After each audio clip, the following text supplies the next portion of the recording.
സർവകലാശാല vice chancellor നിയമനത്തിൽ ഗവർണറുടെ നീക്കം പാളി. കാലിക്കറ്റ് സർവകലാശാല VC നിയമനത്തിനായി രൂപീകരിച്ച സെർച്ച് കമ്മിറ്റിയിൽ നിന്ന് സെനറ്റ് പ്രതിനിധി പിന്മാറി. സർക്കാർ നിർദ്ദേശത്തെ തുടർന്നാണ് പ്രൊഫസർ A. സാബുവിന്റെ പിന്മാറ്റം.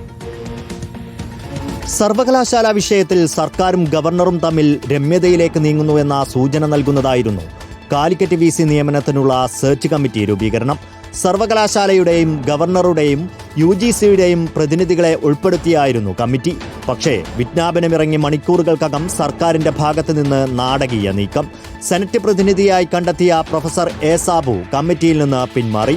ചാൻസലർ കൂടിയായ ഗവർണർക്ക് പിന്മാറ്റമറിയിച്ച് ഇമെയിൽ അയച്ചു. നിലവിൽ വഹിക്കുന്ന ചുമതല സംബന്ധിച്ച തിരക്കുകളുള്ളതിനാൽ ഒഴിവാക്കണമെന്നാണ് ആവശ്യം. 3 അംഗ പട്ടികയിൽ നിന്ന് ഒരാൾ ഒഴിവായതോടെ ഗവർണറുടെ സെർച്ച് കമ്മിറ്റി അസാധുവായി. ഡിജിറ്റൽ സാങ്കേതിക സർവകലാശാലകളിലെ VC നിയമനത്തിൽ മുഖ്യമന്ത്രി നൽകിയ പട്ടിക ഗവർണർ ഇതുവരെ അംഗീകരിച്ചിട്ടില്ല.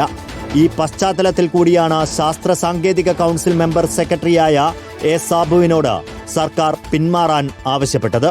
VC നിയമനവുമായി ബന്ധപ്പെട്ട് സർക്കാർ പാസാക്കിയ ബില്ലിൽ തീരുമാനമാകാത്തതിനാൽ സർവകലാശാല പ്രതിനിധിയെ നൽകാതെ ഗവർണറോട് സർക്കാർ നിസ്സഹകരണം പ്രഖ്യാപിച്ചിരുന്നു. ഈ നിസ്സഹകരണത്തിന്റെ ഭാഗമായാണ് നേരത്തെ സെനറ്റ് തീരുമാനിച്ച പ്രതിനിധി ഡോക്ടർ ധർമ്മരാജ ഡാട്ടും പിന്മാറിയത്. റിപ്പോർട്ടർ, തിരുവനന്തപുരം.